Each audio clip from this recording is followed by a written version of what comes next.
with the use of pesticides and balancing flavors, the year shown on the bottle has eventually lost its meaning.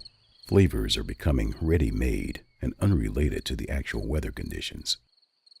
To create a label for this natural wine, we decided to raise awareness about the importance of understanding the year indicated on it. In cooperation with the Croatian Meteorological Service, the data on weather conditions in the territory of vineyards were collected, and the amount of precipitation proved to be a great tool to show graphically how much weather actually affects the diversity of nature every year. Circles, as standard meteorological rain symbols, show the amount of rainfall in a particular month.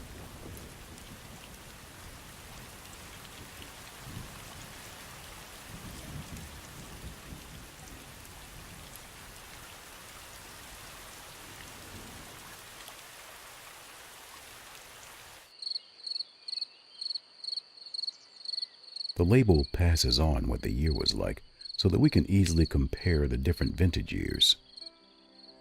In such a way, wine, as one of the historically most acclaimed product, becomes a medium that speaks out about the importance of understanding nature.